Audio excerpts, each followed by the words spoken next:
Je pense qu'en fait, lors de la transition au numérique, on a assez mal défendu la pellicule en disant qu'elle était supérieure en définition ou supérieure en finesse chromatique. La réalité, c'est qu'en fait, elle était supérieure en interprétation et en richesse. Et que ça, c'est ce qui intéressait réellement les opérateurs. Parlons du coup de Two of Us. Donc c'est un long métrage qui a été sélectionné pour les Golden Globes cette année, pour le film étranger. Est-ce que tu peux nous parler un peu du sujet du film et comment est-ce que tu as approché l'image pour ce projet-là? Two of Us, on pourrait dire que c'est une histoire d'amour contrarié, c'est l'histoire d'un secret en fait entre deux femmes qui s'aiment et qui cachent leur amour aux yeux du monde. Dans le traitement, on avait trouvé cette formule, on s'était dit que c'était un thriller de mœurs.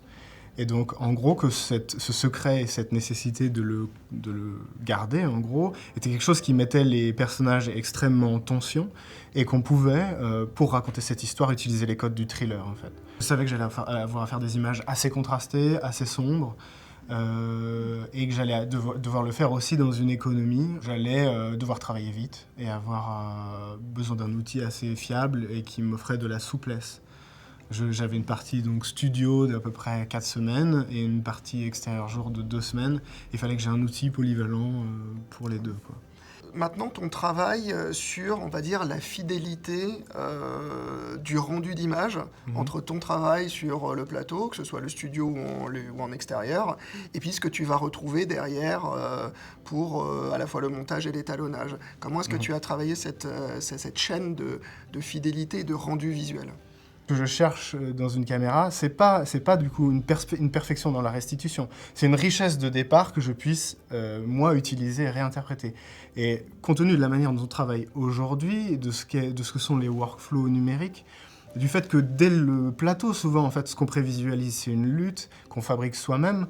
Ce dont il est question, c'est de la richesse sur laquelle on pose cette lutte, plus que de la restitution standard de la caméra, en fait. Ce que j'appréciais avec la Venice, dès les premiers essais que j'ai vus lors du micro-salon, c'est une certaine richesse chromatique, notamment dans certaines couleurs que j'avais perdu un peu l'habitude de voir, et notamment les bleus profonds dans les basses lumières.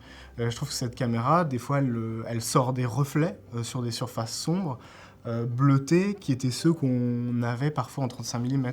Et c'est avant tout ça qui m'a séduit. Autour de la lumière également, pour aller dans ce sens-là, est-ce qu'il y a eu un traitement particulier ? Pour dire les choses concrètement, j'avais un grand sujet qui était de filmer intelligemment ces femmes d'un certain âge.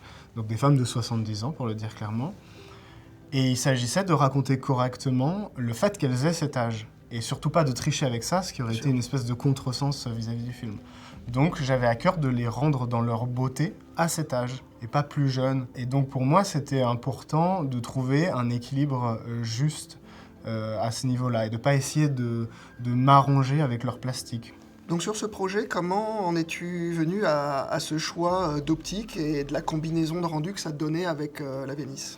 J'avais cette idée un peu étrange que ce film, on le faisait aujourd'hui, mais ça aurait été bien qu'il ait été fait il y a 10 ans ou 20 ans, en fait. Et donc, j'avais un peu à cœur de ne pas le figer clairement, en termes de rendu, dans une temporalité, en fait.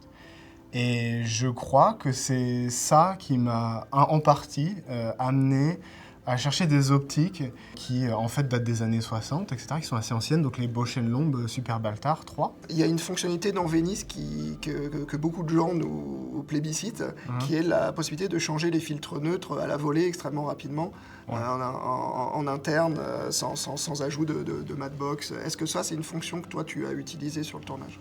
Effectivement, je trouve que c'est une fonctionnalité extrêmement importante, mais en plus, honnêtement, qui est très aboutie sur cette caméra. C'est-à-dire qu'on voit, quand on shift la roue chromatique, le micro-ajustement fait par la caméra de correction colorimétrique en fonction de la position du filtre.